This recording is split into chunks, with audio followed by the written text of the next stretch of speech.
সকাল সকাল ঘুম থেকে উঠেই রেডি হয়ে বেরিয়ে যাচ্ছি এখন ক্লাবের উদ্দেশ্যে।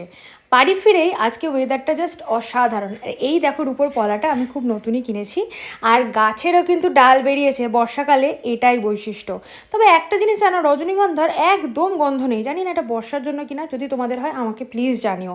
স্নান করে এখন ধূপ দেখিয়ে নেওয়ার পালা। ঘরে ধূপ দেখালে একটা আলাদাই পবিত্রতা উপলব্ধি হয়।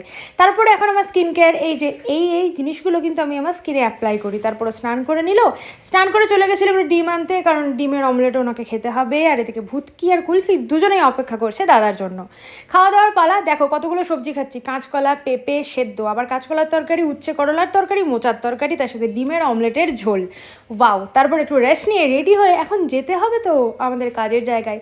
তো চলো বেরিয়ে পড়ি ক্লাবের উদ্দেশ্যে। ওর এই ড্রেসটা নতুন, আমার ড্রেসটা কিন্তু নতুন নয়। চলো, কেমন লাগলো অবশ্যই কিন্তু জানিয়ে। চলো আজকের মতো টাটা।